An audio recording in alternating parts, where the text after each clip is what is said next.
This is kind of one of my favorite builds. As you can see, it has like a texture to the 3D print, but it's an Xbox case that has all 4 ports in the front. This would have normally been the ejection button on the original, but I made that the power button, and then a little tiny button down there. Well, it's hard to see in black, but where the power button used to be on the original. I have HDMI and power. This is an actual Seagate Xbox One 2TB drive that comes around, plugs into the USB 3.0 port. The 2 internal ports on the Odroid H3 Plus that's in here are these 2 ports are the 2.0s, the outside ports are the 3.0s. And then I ordered this. It's not quite the size I thought it'd be, but it's okay.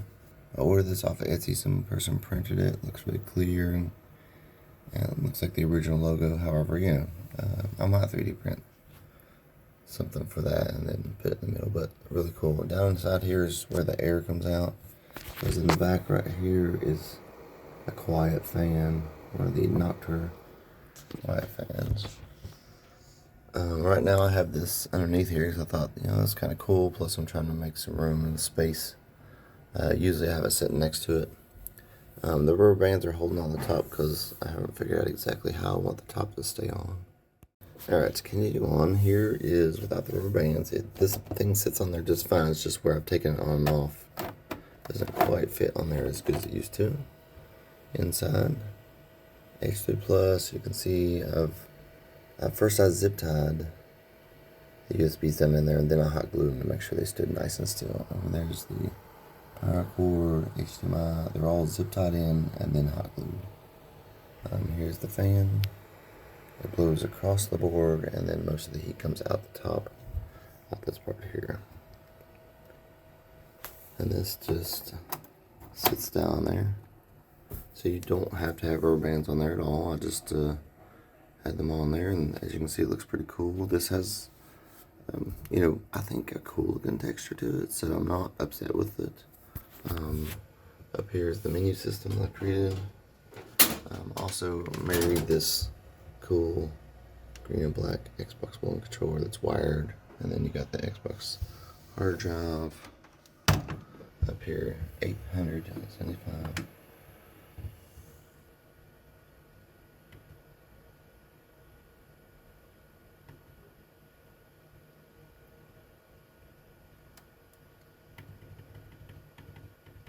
I'll do one for this.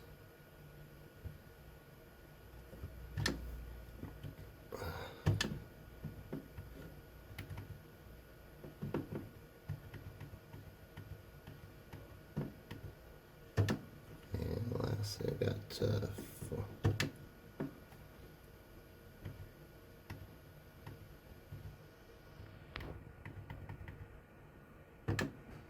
This does have full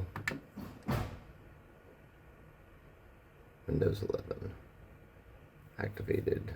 This is 3.2 gigahertz, 16 gigs of RAM, and yeah.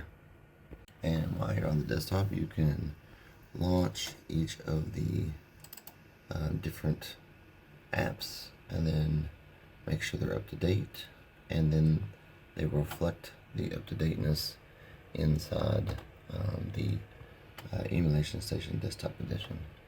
This loads up, say yes, I want to update. I mean, they release an update at least once a week, sometimes quicker and sooner. But the good thing is, the way I have it configured is that every time you come out here and update these, then it will update accordingly inside the Emulation Station GUI interface. Here's Raging's up to date. Here's the 3.3 gigahertz quad core.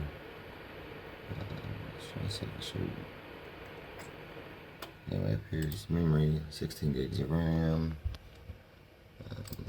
and then just continue to go through each of these and update them.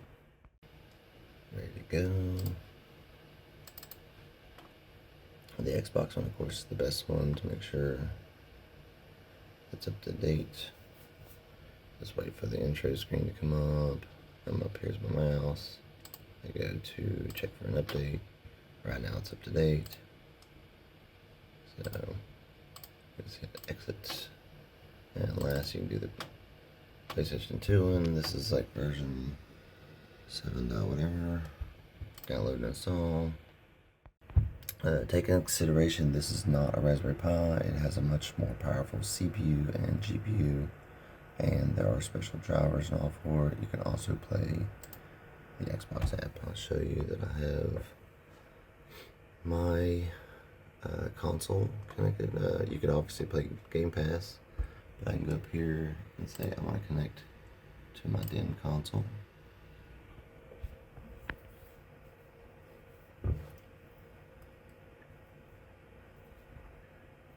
You'll be able to see all my games ready to go. I was doing the Power Word demo on Xbox, game preview, and then whatever other games I got.